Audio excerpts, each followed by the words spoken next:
Welcome to another episode of Ideas Have Consequences with me, Larry Alex Taunton, and I am ready to take your questions on this fine southern morning. I'm looking forward to engaging with you, the posse, and with other would-be members of the posse, or as the case may be, with antagonists and potential jerks who might be paying attention to what we're saying today. I want to begin by talking a little bit about where I have been. Now, members of the posse will know that I have been pretty busy on and off engaging with the immigrant crisis, the mass human trafficking crisis, the border crisis for about 5 years. I've been making my way south of the border to various countries in Mexico, which is North America. A lot of Americans don't realize that. Central America and all over South America. And I just went one more time. I had scheduled this to coincide with the election because I wanted to see how the election affected mass immigration, the run for the border, as Taco Bell once eloquently put it, and particularly if Trump won. But I had scheduled the trip regardless. I had scheduled it for the day after the election. So election night, I stayed up on pins and needles, waiting for the steal, waiting for the counting to stop, waiting for Democrats to start boarding up windows and telling election observers they all had to go home, and then the next day, magically, Kamala Harris would be announced the winner. But, you know, my wife, Lori, she went to bed. She said, you should go ahead and go to bed. I was like, no, I cannot. I am staying to the bitter end, and did. And then, of course, Trump was announced as the winner, rightfully. The first president to be elected 3 times since FDR. And I only got a few hours sleep, and then I was on my way to the airport and off to Mexico City, and then from there to Colombia. Now, I'm going to devote an Ideas Have Consequences, a proper episode to this and to understanding it. But yeah, it's interesting because Lori said to me, you know, if views are any indication, your audience is not interested in the immigration issue. And I have to say, she's pretty right, you know, about that anytime I've talked about that issue, the view count just really isn't there.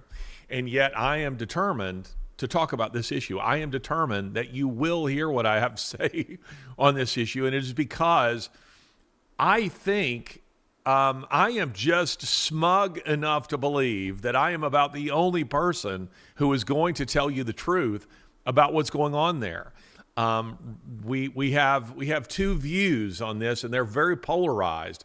And one of them is, you know, on the Democrat side is, and they're lying, of course, is that if you don't have open borders and you don't accept all the world's migrants, well, then you just don't care about people. You're just cold-hearted. And I have been telling migrants south of the border, Democrats are not your friends. They do not care about you. I promise you. They are making cynical use of you. But on the other side, Republicans have become or conservatives have become so sick and tired of this issue that they have reacted by, you know, speaking in a way that I just don't like when it comes to these mass migrations. I think 2 things are true at once. One is we need a strong border. I want our borders, all of them, defended with lethal force. I don't want just fences. I want machine guns on those things. That said, I also think that we can have compassion for many of these people who have been lured, and I want to stress the word lured, to come to our border by Democrats. Do not blame the migrants themselves. I mean, I'm not talking about the criminal elements or the militia aspects who have been sleeper cells sent into our country. I'm talking about people that Democrats, globalists, encouraged to come to our border, not caring what would happen to these people. And they are desperate people. I have met with hundreds of them. I have seen what is going on, and I am hoping that we can achieve 2 things here.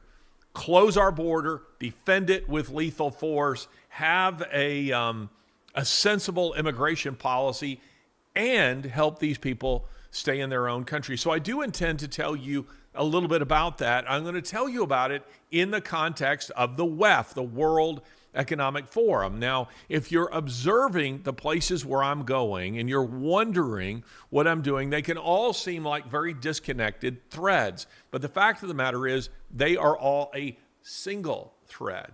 And that is because I am going to places like Davos, Switzerland. And by the way, I cannot wait to go there in January to see the absolute panic, because they are all very, very concerned that the globalist dream, their utopian, anti-human, anti-child, anti-freedom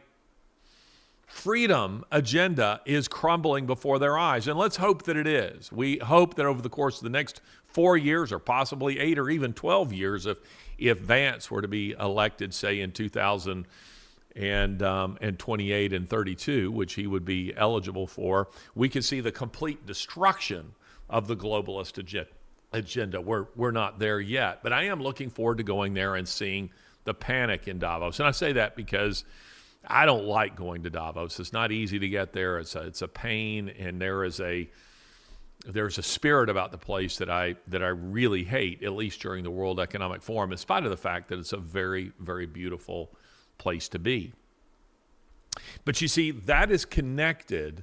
We talk about ideas having consequences. The ideas are hatched in places like Davos, and the consequences are felt down at the grassroots level by these migrants and by others for whom they care nothing about. And I dare say haven't met any of them, don't care, just simply do not care. So these are issues that we are exploring, and I intend to tell you a little bit about, because I want you to understand the connection between the ideas and the consequences. I want you to see those two. Today, we can talk about that. We can talk about previous episodes of Ideas Have Consequences. We can talk about the next 4 years. What is that going to look like? Now that Trump has been elected, we can talk about the world situation. We can talk about spiritual issues. You know, I will tell you that I do not really want to spend every episode talking about politics. And I feel like that's where I've been forced to be by no one other than the circumstances. I don't have bosses who say you have to do this. I choose the topics and choose what I'm talking about. But I feel that it has been kind of a necessity over the course of the last year, because it has dominated public discourse, and there has been alarming trends that we've seen politically that have disastrous consequences. The ideas, disastrous political ideas that have disastrous consequences for ordinary people. So I feel like we've had to spend a lot of time there. I'm hoping that over the course of the next 4 years, we'll be able to talk about a lot of other things and get into some real important, significant spiritual issues. But today, I am taking your questions, and I am looking forward to taking your questions. So Jonathan, if you want to start queuing up some questions from the audience, I will do my best to try to answer them.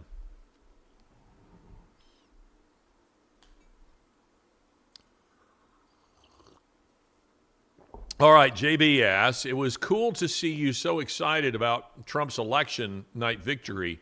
Do you think this is a turning point for America? JB, I want to say yes, and yes.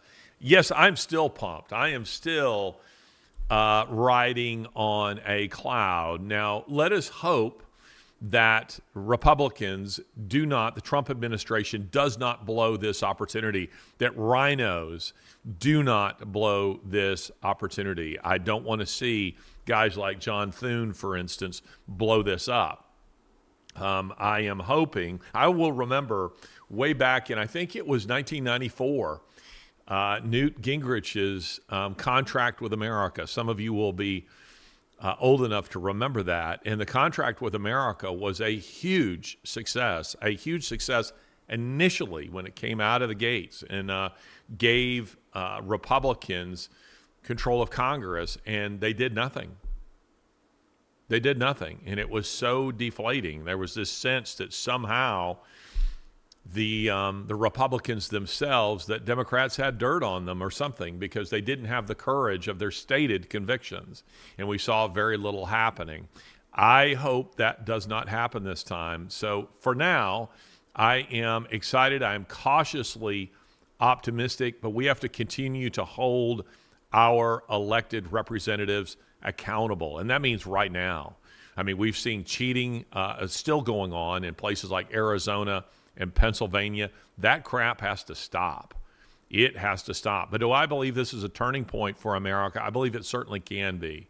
This is potentially a Waterloo for globalists, for the global left. It is potentially a disaster, a battle that could turn into a disastrous loss of the entire war for the left, but we're not there yet. What we've won is what we've won is a battle, and there's a war yet left to fight. So conservatives, the American people who care about this country, who believe in God, who believe in the potential of the American people when they are rightly grounded and motivated, they cannot sit on their hands. They have to continue to act. And see, and this is the conservative mindset. We have a tendency to come out every now and then and to vote decisively and then go back to our homes and say, okay, we saved the nation. Now we can go back to business as usual. That's what cannot happen. We cannot go back to business as usual because the left will continue to do what the left does, and that is a complete disregard for the will of the American people, a complete disregard for the rule of law, for the Constitution, and a complete disregard for America itself. Those are all things that have to stop. But I'm pretty excited about the fact that I believe we're going to see an end to this war in Ukraine. Some of you who didn't vote for Trump, you need to understand that your boys, possibly your girls, considering the direction that we were going, they were going to be fighting a war in Ukraine against Russia. We were slowly ramping up in Vietnam, Korea, Afghanistan style towards a full-scale war, except this time with a nuclear power. So I'm pretty excited to see that that's going to come to an end.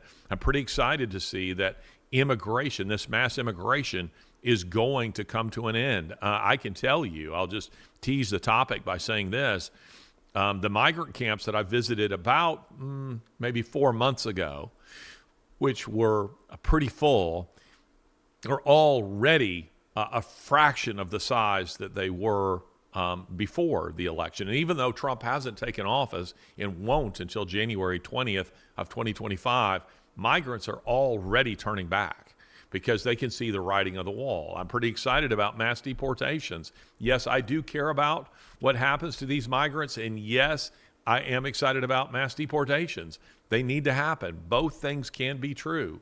They need to happen. I'm pretty excited to see that already we are seeing what I think is, in 2016, this didn't happen. Trump won, but we didn't see the institutions of America. By that, I mean corporate America, I mean big tech, I mean media. We didn't see them take a turn to the right. And if anything, they became more radical leftists.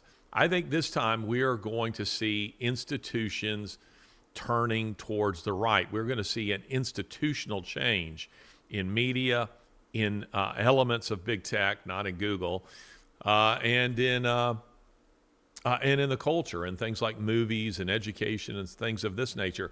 I think the woke house of cards is collapsing, but we got to continue to press the fight. Next question.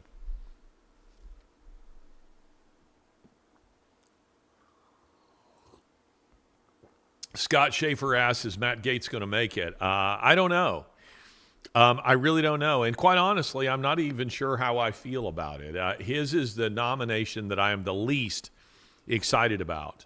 I think there were better qualified people to nominate for that position. That said, will he make it? I really don't know. It's not clear to me anyway, whether or not these claims of ethics violations have any legs or not. Is this all just being ginned up in order to destroy the character of this man, or is there actually something behind the claim? And I actually don't know the answer to that. But I wouldn't call myself a big Matt Gaetz fan. I'm not anti-Matt Gaetz per se.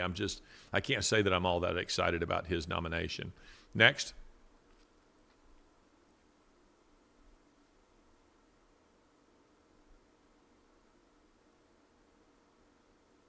Do you like Trump's cabinet picks so far? Well, that kind of dovetails nicely with the previous question. I do.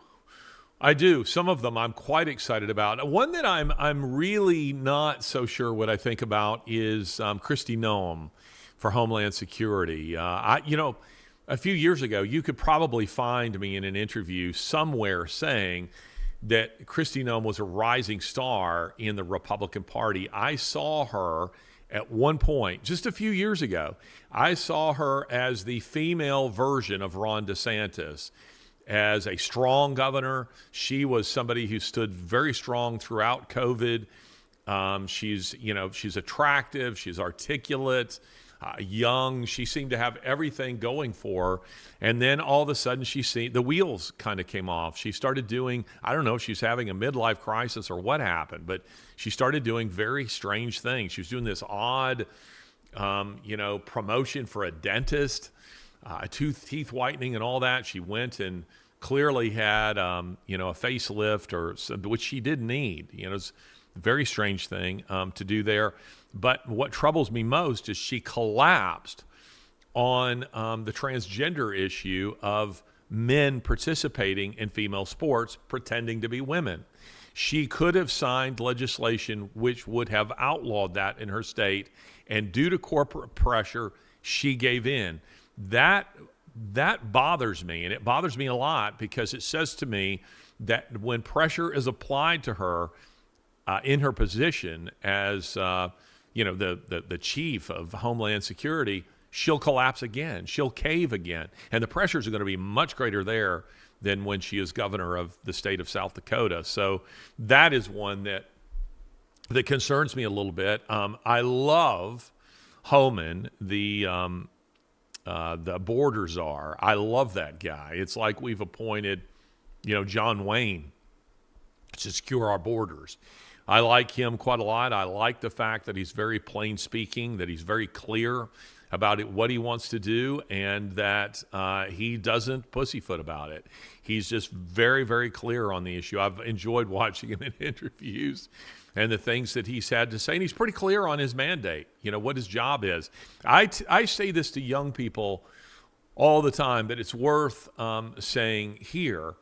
Some people flounder about in life because they're not clear on their mission. And again, I make a distinction between goals and mission. Your goals are short-term things. They're things like, I want to lose 10 pounds, or I want to work out, at the gym, 4 days a week, or I want to make sure I want to read my Bible daily, whatever. Those are goals. Your mission is different. You need to be clear on what your life's mission is. And people who are very, very clear on that, who are single-minded about their mission, they are far more successful in life. And I don't define success as fame or fortune. I define it as people who are accomplishing what they set out to do. I am 100% clear on my mission, and anything that does not align with my mission, I don't do. It's just very simple for me. If I'm asked to do things that are very good sometimes, very interesting, fascinating, very worthy, but if they do not align with my mission, a mission that I perceive to be one that was, given to me, a calling that was given to me by God. What was the Blues Brothers that they said were on a mission from God? Well, I'm on a mission from God. I'm pretty clear on that. And the border czar, he is 100% clear on his mission. And that just comes through whenever he talks. He doesn't ramble off into other areas and other issues and other topics. He is single-minded, and I love that about that guy. Next question.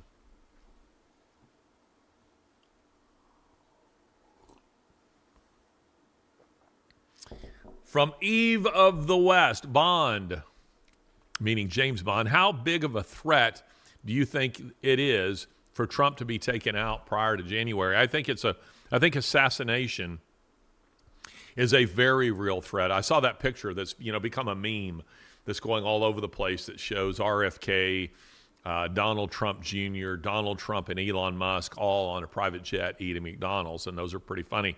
I would not put all those people on the same plane together. Thank God J.D. Vance wasn't there. Those two should never be in the same place at the same time. I think the threat of assassination is greater now than it was pre-election. Now, after January 20th, I think that threat drops significantly, and it is because I think the left will fear Vance more than Trump. Let's think about it for a second. Their whole character assassination plan and their plan to create an atmosphere of actual assassination has been ongoing for many years now. But once Trump actually takes office after January 20th, 2025, they're going to shift a lot of their focus towards Vance because Trump can't run again. He's lame duck at that point. And they know that, and thus he's less of a threat to them. And J.D. Vance becomes a real major threat to them. In some ways, much greater threat to them than Donald Trump. And it is because J.D. Vance, where Trump has some principles to which he is committed. He loves America. He believes in, he's a capitalist. He wants the borders closed. He likes people, and he thinks he should preserve free speech and protect the Constitution. But Trump, I don't think, has a political ideology. I don't think he has a real worldview as such. J.D. Vance does. And J.D. Vance is a committed conservative and an intellectual, and he's a strong alpha male. That's a guy that they're going to want to destroy because he can run for president in 2028 and again in 2032. And if he doesn't win one of those, he can run again in 2036. So he's young. So he is going to become somebody that they're really focused on. So after January 20th, I think assassination threats to Trump will decrease because Democrats don't want J.D. Vance to become president of the United States unless there's an attempt, as in the Lincoln assassination, to try to kill both the president and the vice president at the same time. But yes, to answer your question, I think that the threat to Donald Trump, to J.D. Vance is very, very real. And Trump is a little too cavalier for my taste. I wish that guy would go into a basement between now and January 20th, because I do believe that the threat on his life is very, very real. And we as a people need to be praying for him. We need to be praying for the Vances. We need to be praying for this country. Next question. Just a simple guy. Larry, can you speak to the role of NGOs and migrant caravans? Oh my gosh. Just a simple man. I can tell you this. I'd probably would do a normal ideas have consequences today, but the thing is, I need to have the blackboard put behind me because I want to map this out for you, what's actually happening. And it looks a little bit like this, Just a Simple Man. Just a simple man. Is that a song? Is there a song called that? It should be. Sounds like a good country song. There is. Okay, so Jonathan is telling me that there is a song called Just a Simple Man. Anyway, I think it would look something like this. All these, have you noticed that now we're learning how the Pentagon and other U.S. departments, agencies are missing not millions, not billions, but trillions of dollars. Nobody knows where it went. Well, I suggest to you that it has gone to, among other places, back into the pockets of Democrats and certainly to Ukraine and to corrupt politicians and globalists who are helping to push that agenda around the world, but it has gone towards these mass migrations.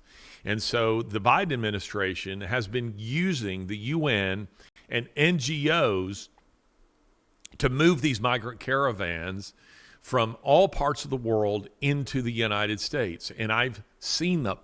I have seen this firsthand. And in fact, I took a picture just a few days ago when I was in Necoclí, Colombia, cartel town. If you follow me on Twitter, I've been posting some videos of us landing on one of these remote airstrips in Colombia in this cartel town. And we do it unannounced. And the reason for that is the pilots will ask me, hey, we need to file a flight plan. And I say, no, don't want you to do that. We're just going to fly in, going to show up unannounced. And the reason for that is I don't want to alert them that I'm coming.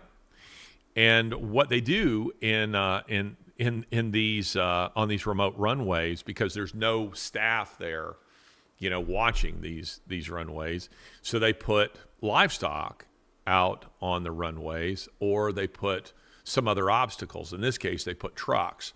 And that's to prevent ghost flights. It's to prevent you from being able to come in and getting out before anybody really knew you were there. So the result is you show up, the pilots look down at the runway, they do a flyover, they see that there's cattle on it or, whatever is on it, and they have to keep circling. And that gives either the bad guys or the police, who might be the same thing, time to go, whoa, who is that? Who's that circling over the runway? And so by the time you do land, they're there to greet you. And I've posted some video of police, sirens running and all this, waiting for us like a reception committee in Necoclí. But I was taking pictures of what some of these migrants are wearing. And they are wearing lanyards with IOM on it, International Office of Migration, or OIM, Office of International Migration, on them. That's an NGO, a UN NGO, that I promise you is being funded with your tax dollars, that are bringing these people into the United States. And so I'm going to tell you some really human stories and share with you the adventure, because it really is an adventure getting some of these stories and seeing some of these things in these countries and following these people. It's absolutely incredible. It is the stuff of an Indiana Jones movie, not the Indiana Jones movie like where they reach in and tear a guy's heart out and eat it. I think that was in one of them that I hated, but more of the one like with the rolling ball, coming down that big rock, chasing Indiana Jones as he jumps out of a cave. It's more like that one, and I'm going to tell you those stories in the next episode of Ideas Have Consequences. Next question. I'm so pumped. The next 4 years, people, you should be excited about the direction we have the potential to head. We're not going there yet, but we have the potential to go that way. And it's pretty exciting to me, because these should be really, really heady times. A question just came up, and I didn't see who it was from, but the question was, why don't these migrants stay in their own countries? Well, that's going to be something I'm going to answer for you as well. It has to do with, and again, these are the threads, the dots that I'm connecting for you. The World Economic Forum is fascist. It is fascist. They're not Marxist. You cannot be a billionaire and a Marxist. The two are not compatible. They are fascist. They want to suppress free speech. They want open borders. They want to, quote unquote, save the planet, but they want you to live according to Marxist principles, not them. They're up here at the top governing at in a fascist model, but you are living according to a Marxist model where you supposedly share and share alike, and you'll have nothing and you'll be happy, supposedly. But when you start connecting those dots, what you see is, again, the ideas up here and then the way they're playing out in the lives of real people. Where are these migrants coming from? Well, when you're in South America and you're at the Darien Gap and you're in Mexico, I would say to you that I won't say a majority of the migrants are Venezuelan. I will say a plurality of them are Venezuelan. They're mostly coming out of Venezuela. Many of them are coming out of Peru. Many of them are coming out of Honduras, starting to see more coming out of Brazil and Chile, and some out of Colombia. Now, what is going on in all those countries? Marxism. All of those countries in the last few years, and let me repeat them. Let's see if I can get this off the top of my head here. Peru, Honduras, Brazil, Chile, the most stable democracy in South America, Colombia, and Venezuela, they have all fallen to Marxists in dubious 2020-like elections. And they are destroying lives. And then you combine that with COVID, which just knocked not millions, not hundreds of millions, billions of people back down into squalor. And when you can't feed your family, what are you going to do? You're going to go somewhere else. So that is what's happening. That's why you can't blame these people. They are doing what my forefathers did, what your forefathers did in coming to this country. But we cannot feed and house the entire world any more than I can open the doors to my home and take in every homeless person. But that doesn't mean I don't care about them and can't help them and help improve their circumstances. We have to help these people stay in their own countries. And by the way, many of them want to stay in their own countries. Venezuelans are a very proud people. They love their country. Many of them want to go back there, but they can't because they cannot feed themselves. They cannot feed their families. So they are in search of something else. That is what they're doing. That's what's happening. But that's why. So again, Marxism, the very kind of crap that Democrats, that globalists are trying to impose on Western Europe and on the United States, and North America in general, the very policies that they're pushing here are the policies that have destroyed the lives of these people and caused this problem to begin with. Democrats caused the problem, and they continue to cause the problem. Globalists. So Democrats domestically, globalists, beyond our borders. Next question.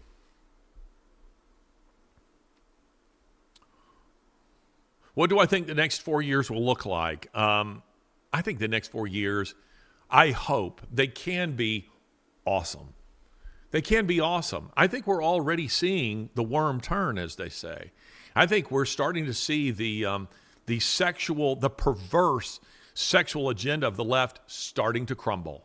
I want to see all that crap burned to the ground. The Rachel Levines and the so-called Rachel Levine and the Sam Brentons and all these sick bastards who have been pedophiles, been running this country, have been pushing their agenda in schools. I want that stuff burned to the ground. It is awful, awful stuff. I want to declare war on woke. I want to destroy what all of these people stand for. That's what I want.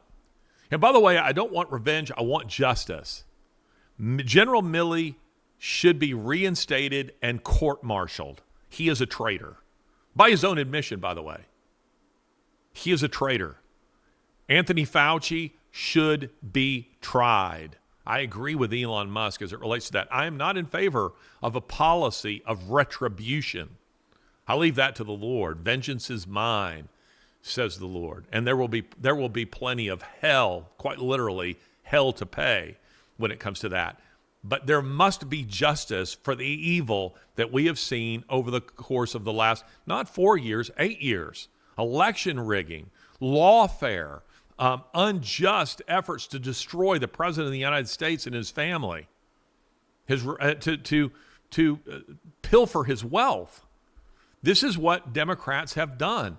There must be justice. And because if there isn't justice, then you make a mockery of the Constitution and you make a mockery of our laws, and you do nothing to prevent this stuff from happening again. In fact, quite the opposite.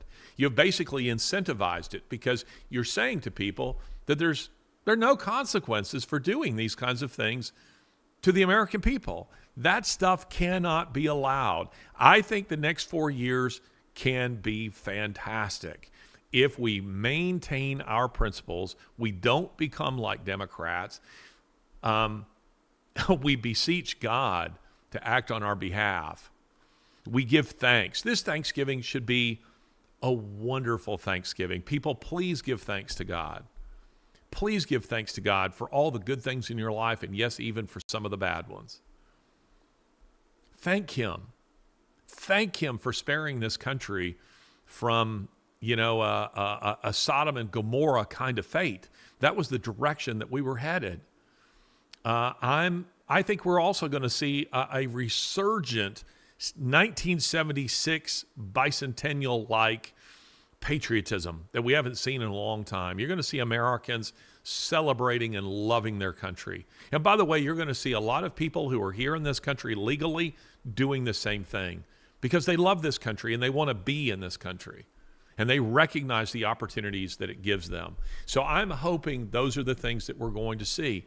But for that to happen, we must remain true to our convictions. We must remain true to who we are. And we must be a generous, decent, good people. We must be worthy of the grace, of the mercy that God has shown to us. And I hope we will be. Next question.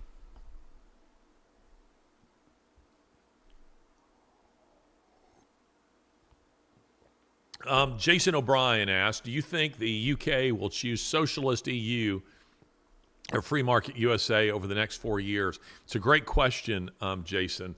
I think they'll choose the US, and not necessarily because they really want to. Globalists don't, but because the EU is taking a beating, is absolutely taking a beating economically. And I have been saying this for a very long time, that globalists recognized, in a way that a lot of Americans did not, globalists recognized that for their new world order to be achieved, to be successful, the United States sat like a keystone at the top of that arch, that they could collapse the entire free world if they took out that one keystone. And that's why you were hearing so many Americans, including myself, saying, and Donald Trump and J.D. Vance saying, Elon Musk, among others, saying that this was the most important election possibly in American history because it would determine the fate of this nation. I believe that if Donald Trump had not been elected, freedom as we know it in this country was gone forever. We would become a one-party state. And Democrats would be able to become much more entrenched and sophisticated in their election rigging. I think it would be over. But globalists didn't succeed. They lost. And I think now the potential for a rollback on the entire, not just in this country, but globally on the leftist agenda is huge, But I keep coming back to what I was saying at the beginning of this, and that is that I'm cautiously optimistic. I am cautiously optimistic. We cannot sit on our hands. Jesus said in John 9:4, I believe it is, we must work while it is day, for night is coming. Ladies and gentlemen, we must work now harder than we did prior to the election. We've got to see this stuff through, and we have to do it. I've been fighting for this. I know many of you have been fighting for this for years now, for my children, for my grandchildren. I want them to have the world that I had. I want them to have the opportunities that I had. I want them to be able to worship the Lord freely, not in a police state. I want them to be able to speak their minds. I want them to be able to achieve the American dream, if that should be a goal of theirs. I want them to be able to fulfill their potential. That's what I want for them in a free country. And by the way, because I do care about many people in many other countries around the world, those countries, this is something a lot of Americans don't understand. As the United States goes, so goes freedom around the world. That's what I meant when I was talking about the keystone. It's sitting atop the arch. If the U.S. goes, freedom in many other countries that are fledgling, that are just coming along, those boats get swamped. It's all over globally. But that didn't happen. So I think some pretty exciting things are ahead of us. And I am hoping, because right now Britain, The war on farmers it's Stalinism. I'm not saying that in a hyperbolic manner. I'm saying it because that's what it is. We're seeing actual Stalinism in Great Britain right now, and they are in the de-kulakization phase of Stalinism. The kulaks were it's kind of a oxymoron, but they were the wealthy peasants, the peasants who are a little more entrepreneurial. And Stalin decided to wipe them out, machine gun them, whole villages, send them to collective farms, execute them, send them to Siberia. This is what he did. He destroyed the kulaks and he seized the land.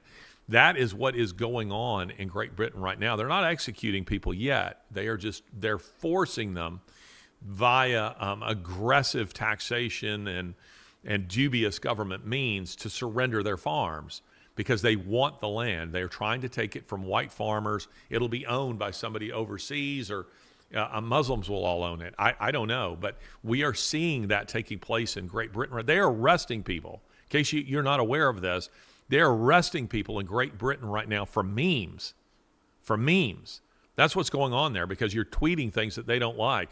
My show partner in WTF, a show that you should watch, The World According to Taunton and Fox.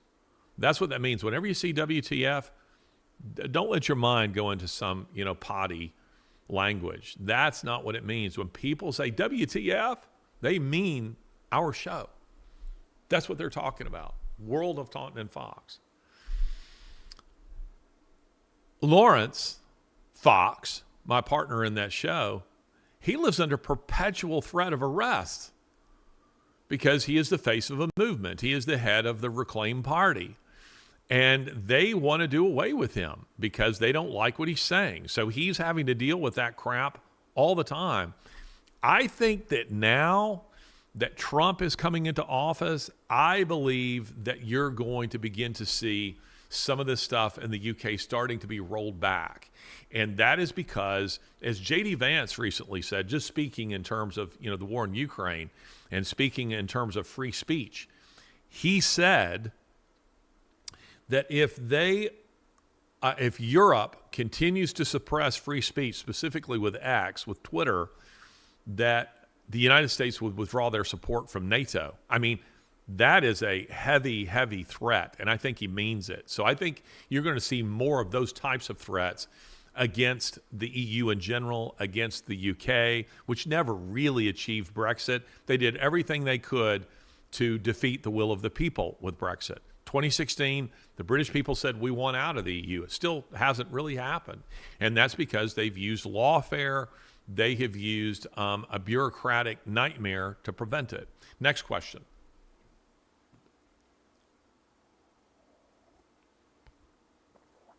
Larry, you tweeted that you were looking forward to this year's World Economic Forum. Why? Well, I just stated that just a minute ago, but I do not like going to the World Economic Forum for this reason. I've been the last 2 years. The posse members will know that I go, and I just walk into every building like I own it and am not stopped. And that I go there kind of undercover. And I just pretend to be a WEFer, and I sit and listen to that's what they call themselves, the World Economic Forum, WF. They call themselves WEFers. And I just go and I listen to them. And I don't like going there because, A, it's hard to get there. You're talking about going to an alpine ski village in the dead of winter. So that's problematic just right away. And add to that the fact that there's really no easy path there. You can fly into Zurich, or you can take a train north. You can go from Geneva or something to try to get there, but it's not easy. You have to switch trains constantly or take taxis or whatever, unless you're a WEFer. They fly in on their private jets, and then they take helicopters from the airport into Davos so that they can lecture all of us on our carbon footprint. I mean, that's the way these people roll. And then add to that, I wouldn't say that the place is spiritually dead. I have said that in the past, but I've decided, no, it's very much spiritually alive, but with the wrong spirits. If you've ever been in places where you feel like truly evil places, where you feel a spiritual oppression, maximum security prisons, I get that feeling there. I get that feeling this trip where I just was in places like Nico Clee and the Darien Gap and some of these migrant camps. You come away with that. Parts of Africa, I've had that feeling where you feel the physical presence of evil. That's the way the World Economic Forum is, and yet superficially, it's beautiful, it's clean, it's orderly, the restaurants are nice, and all of that, but it has a weird vibe to it. So I don't like going. I've gone because I feel like it's important for my work. It's important that I'm able to relate to people like you, what goes on there. But the last couple of years, those people have just carried themselves with such arrogance, with such a swagger, with a confidence that they were the masters of the universe. And this time, I think I'm going to sense panic. I think I'm going to sense panic in Babylon. There's a song by that title, by the way. Panic in Babylon. Next question. Mark Magwood asks, what are your thoughts on Biden and the deep state decision to allow Ukraine to use long-range missiles into Russia? I was wondering if anybody was going to ask me this question. That is a great question, Mark.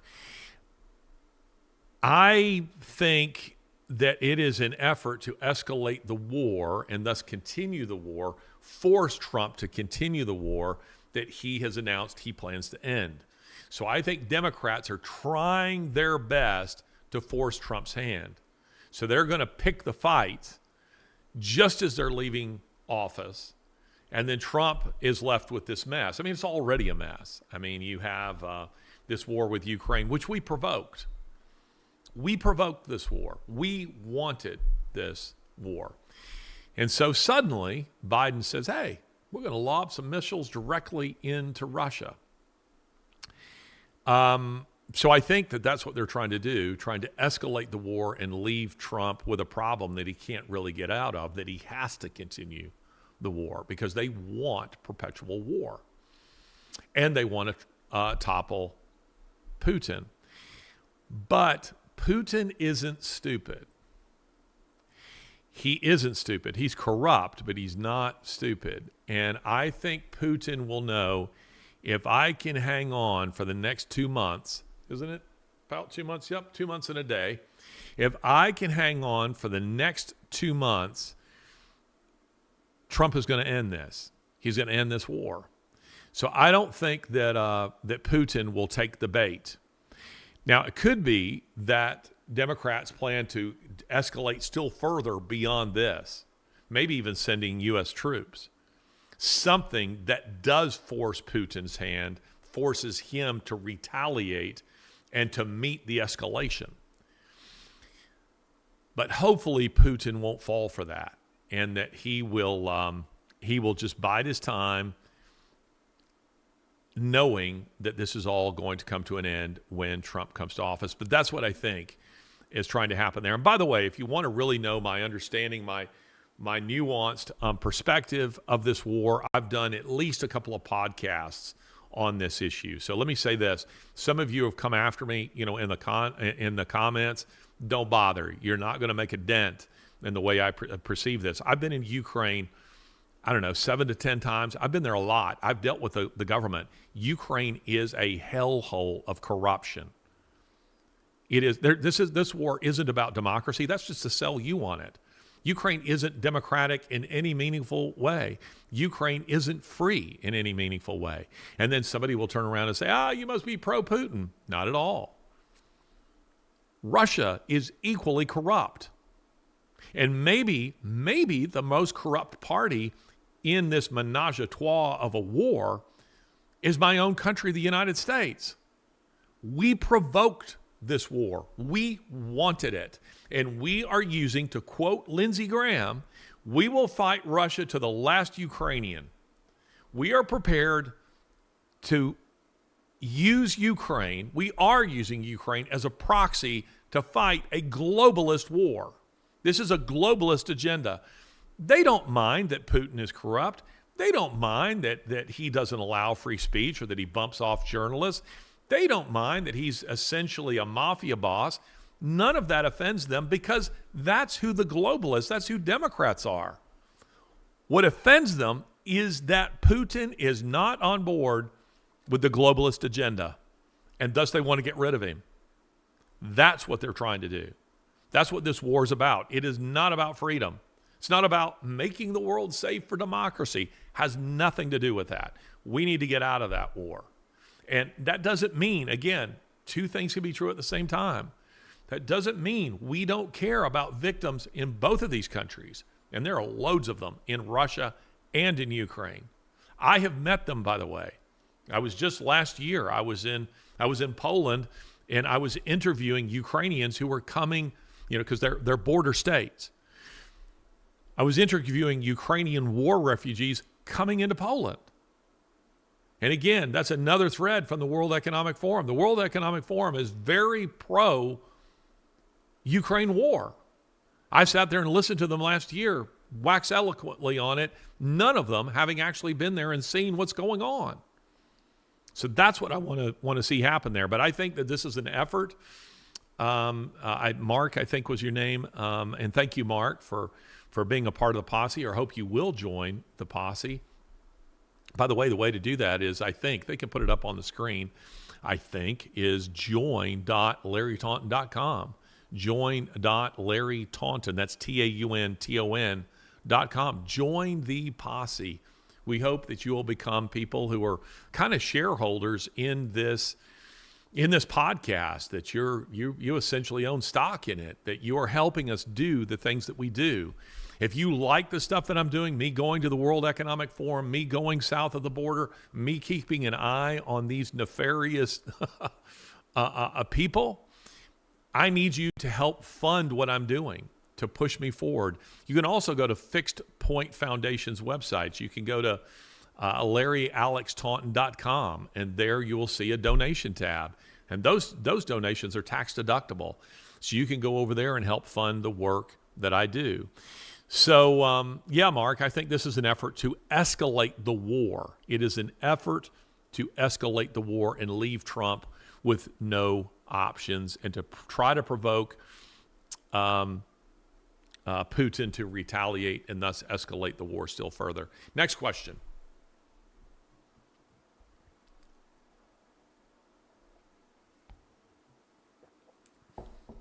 Francisco Ceballos Peniche, I'm probably not saying it right, Ceballos Peniche asks, I'm so excited and thankful to you for literally saving the world from evil. I'm Mexican and never been in the U.S. Thank you for staying bravely on board during this spiritual battle. Thank you, Francisco, for saying that. Listen, I love your country, Francisco. I've learned so much about Mexico just this year. I just had a wonderful experience in Mexico City. A Mexican family there was very kind to host me for dinner and to tour me around Mexico City, which, by the way, the city center, it is a lovely city.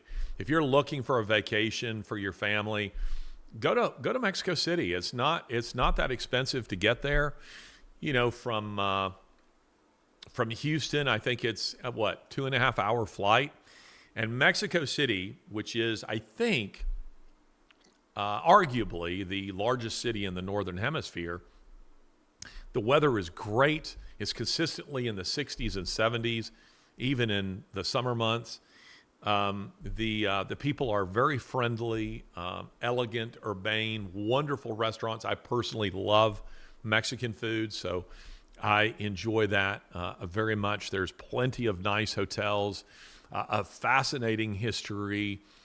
You name it, you'll find it there. And I would really encourage you to go there and to spend some time there. And listen, Mexico, people often ask me, where could I live if not in the United States? Where would I live? And that's actually a complicated question, because when you really start to think about it, there are countries that I really like to visit, but I would never want to live there because they're two very different things. For instance, Paris, going to Paris, France. Paris is lovely from the standpoint of a tourist. There's something that I call the traveler's fallacy, and it is where you travel to a country and you come away with the impression that, I'd love to live in France. I'd love to live in Paris or Bordeaux. Well, you went there and stayed in the Four Seasons Hotel, and you went shopping along the Champs-Élysées and enjoyed a dinner cruise along the Seine. And you thought, gosh, I'd love to live here. Well, that's not the way you would live there. That's not the way Frenchmen live there. So the reality of living in France versus visiting is very different. Mexico City is a city that I could enjoy living in, I think. It has a little bit of everything that I like. Again, I like the food. I enjoy the people. I love the weather, nice coffee shops. It's a very interesting place and lots of stimulation, intellectual and otherwise, that just feeds me. But I've really been working on rounding out my understanding of what's taking place south of the border. And that is because as Americans, we tend to think everything south of our border is Mexico. Just everything is Mexico. Peru, Mexico. Colombia, Mexico. Venezuela, Mexico. Brazil, Mexico. We just think it's all Mexico. And of course, this is not the case. And the nuances politically, socially, culturally are all very important and very different. And here's the thing that I thought was very interesting, Francisco. Love the name, by the way, Francisco. One of the things that I find interesting is that how many Trump supporters I found in Mexico City. I was pretty sure that everyone was going to hate Trump, be anti-Trump. Not at all. I would say that it was, this is very unscientific. I'm just speaking anecdotally, but I would say it was 50-50. I found, some people at the hotels, they were all pretty anti-Trump, and it's only because I think they assumed that, their American visitors are anti-Trump. But, and so they're trained for the most part to stay out of politics and to say nothing. But if you force the conversation without revealing where you stand and you say, what do you think about the recent election? They'll all begin to, to wring their hands and go, oh, it's just too bad, Trump was elected.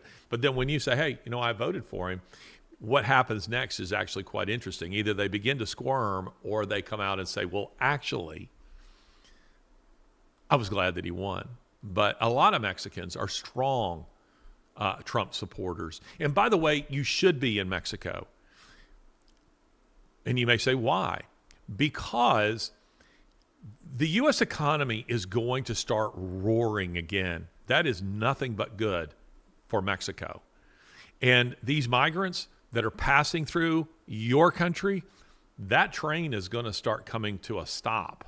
You are going to have to stop dealing with all these migrants that are passing through your country, and many of whom are committing criminal acts. That's going to be much easier on you too. That's going to be much better. And by the way, the average Mexican should in no way be on board with a globalist agenda. So you're going to start seeing that agenda rolled back in your country too. So I think this is good for Mexico. I think it's very good for Mexico. But Francisco, I love your country. Truly, I enjoy visiting there. Next question.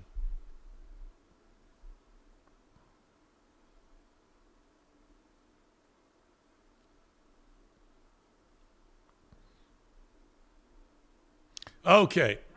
My apologies. I had to reply to something here from a friend who's watching. Vicky Deloche. Question. I watched a special on the border, and officers said those crossing often paid $10,000 to $15,000 if they're poor. Where do you get that kind of money? Well, I'm not sure that I accept that figure. I think that that number is much smaller. But let me tell you the way it works. The way the cartels are running this, and by the way, the cartels, this is what should really outrage you. The cartels are working in cooperation with these NGOs. In other words, they're working in coordination unofficially with the Biden administration. They're working together. I've watched it. I've stood and watched it, how they are working together. But the way the cartels work is they want money, okay? So in Nicoclí, the reason I wanted to go to Nicoclí is because I was noticing post-election that a lot of the migrant camps that I'd been to in Mexico City and elsewhere were emptying out, that just a few months ago they were full of people, and now suddenly they weren't. Now, is that because they were turning back, or because those governments had pushed out those migrant camps and thus they just moved to other parts of the city? Well, the only way to know that was to go to Nicoclí, and that's because Nicoclí is the bottleneck that they all have to pass through. It's what I call the Casablanca of South America. Have you ever seen that movie? If you haven't seen it, it's one of my favorite movies. You should go watch it. It's a great film, but that film begins by talking about refugees pouring out of Europe. They make their way across the Mediterranean to Morocco and to the city of Casablanca, where it says, and they wait, and they wait, and they wait, where they're all waiting for letters of transit that allow them to go to the United States. And that's what Nicoclí is. It's a place where people come and they wait in order to get ferries that are being run by the cartels to cross the Gulf to Akandi and then begin their journey through the Darien Gap northward through Mexico and eventually to the U.S. border. So I thought the only way I can really know what's happening here is if I go there. And if the numbers in Nicoclí are way down, then I will know that the migrant crisis is starting to slow down, which is actually a massive human trafficking op. But you see, the way the cartels there work, they're not stupid. So they see people who are, like, for instance, there was this one woman that I was talking to. She was from Brazil. She had 2 children. She has nothing, virtually nothing. So they may say to her, look, to get on this ferry, to go over to Darien, it's $150 a head for you and your children. Is that hard to get? You better believe it for someone like her. But is it achievable over the course of months? She could sell things. She could steal things. She could ask. And they have, fascinating, in a tiny little town like that, they have Western unions, 2 Western unions that are, I don't know, maybe a football field apart. And that's so they say, go call your family. You have relatives in America, get them to send you money. Right here, Western Union, give it to us. We'll put you on a boat and send you over.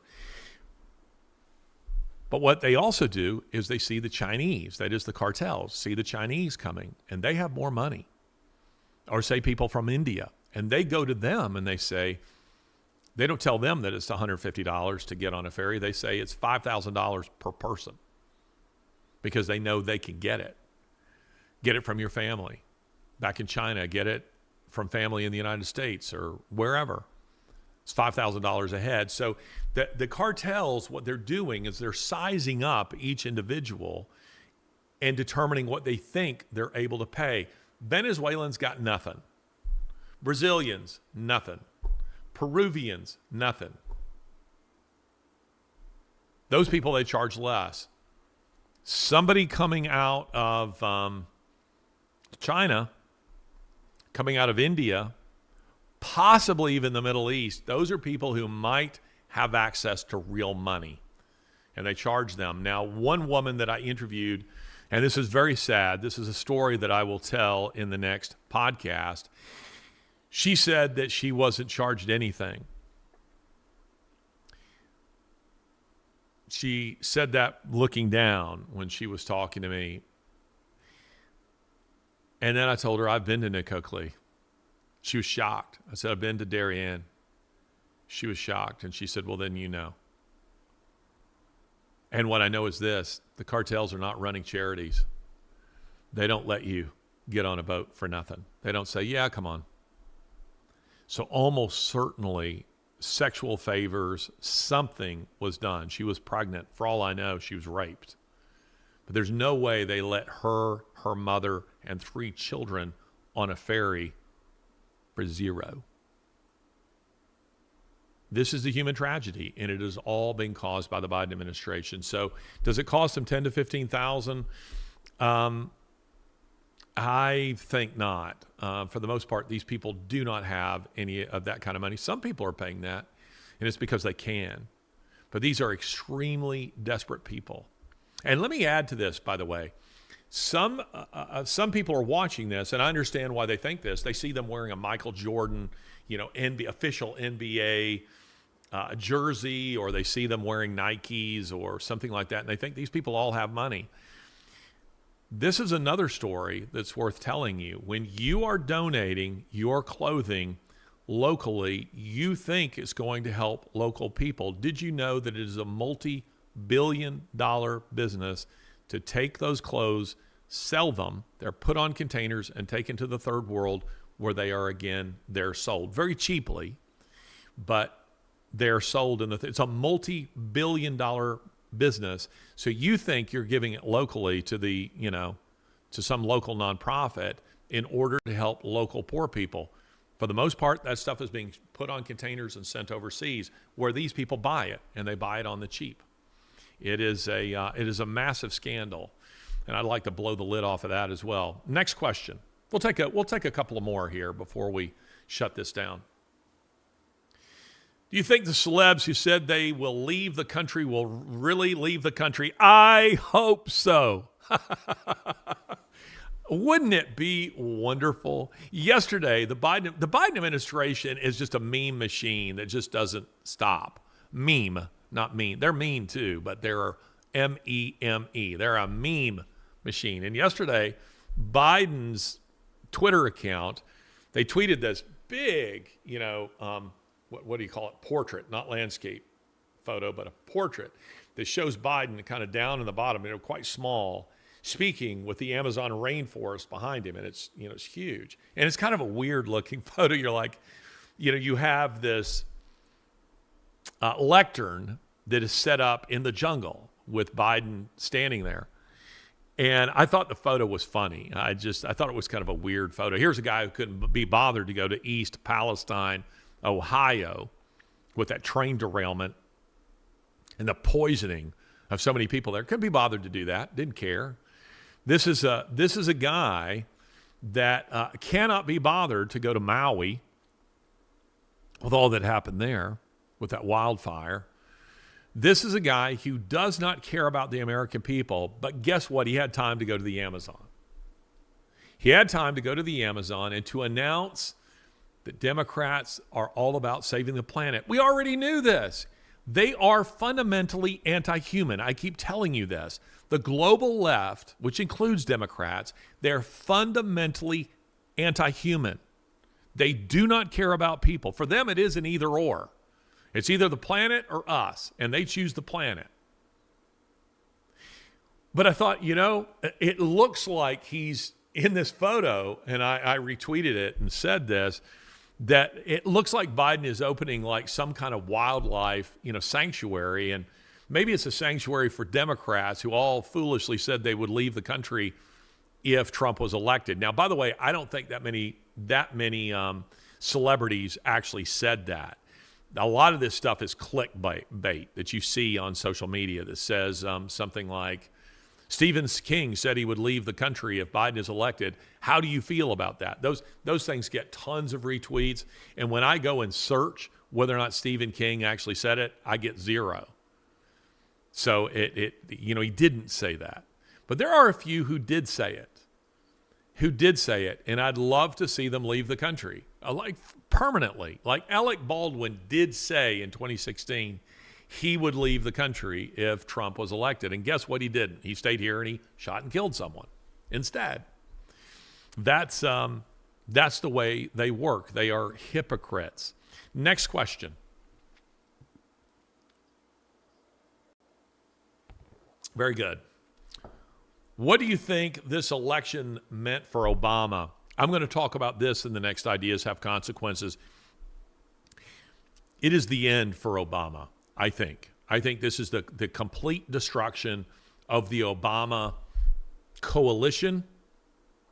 I think it is the complete destruction of the Obama vision for America, which looked like was going to win out.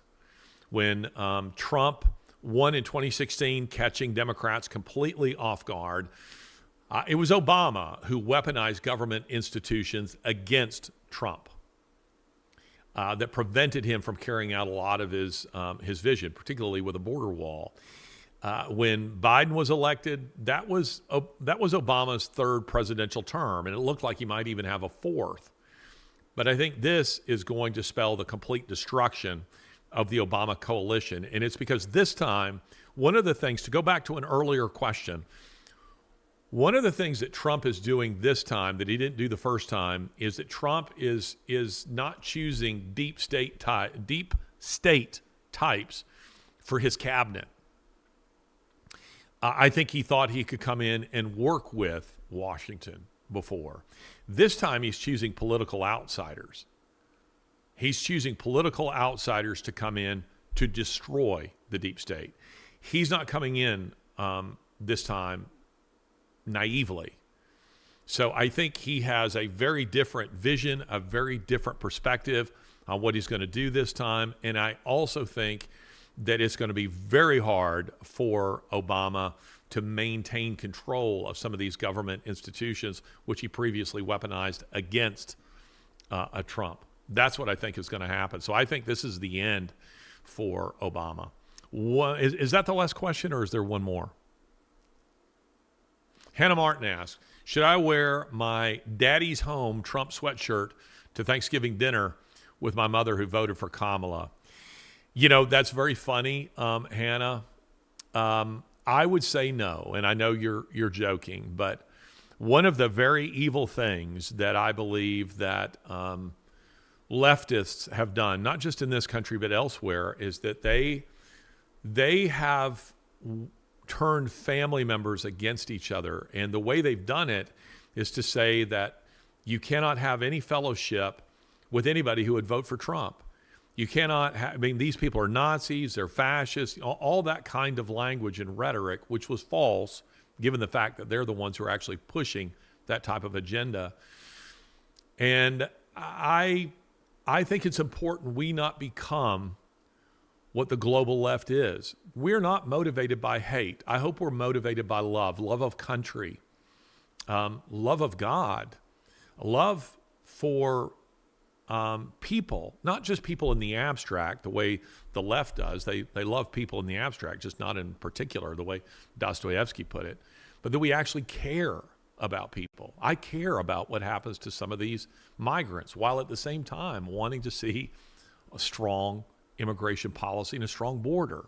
We care about people. So I would say be a gracious winner. You know, I have friends that every now and then when their team beats mine, you know, I'm a big Bama fan. And I have, you know, good friends, very good friends who are Auburn fans or let's say Georgia fans or whatever. And when their team beats mine, there's a few of them who they light up my phone to dunk on me when that happens. And, it's all in good fun. I get it. But when my team wins, which is most of the time, listen, I was born an American and I was born a Bama fan, which means I'm used to winning, people. But I try not to do that in reverse because I know that can feel pretty annoying. I try to be, a gracious winner about it. When Alabama won in 2017 with Tua Tagovailoa with that second and 26 touchdown pass, I could hurt for Georgia fans. I've been on the other side of that before, and boy, that just rips your heart out. So I could celebrate while at the same time not rubbing it in, really needling them with that. I think politics is the same way. Be a gracious winner. Model the way we think they should behave. That's why I say we're not about revenge. We are about justice. This is not about, just trying to get back. It's about justice. We want to govern within the bounds of the laws of the land. We want to restore the integrity of our institutions, of the Constitution itself. So I would say be gracious, be kind, and this Thanksgiving should be one of the best Thanksgivings. Maybe the best Thanksgiving since VE Day, Victory Europe, or VJ Day at the end of World War II. Truly, I believe that kind of victory has been won. We just have to act on it. Ladies and gentlemen, this has been another episode of Ideas Have Consequences. TON, join.larrytaunton.com.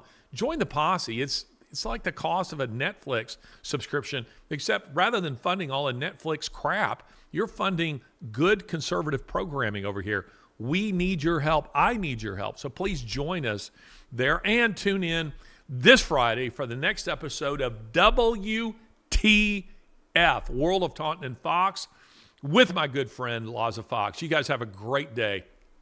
I'm out of here.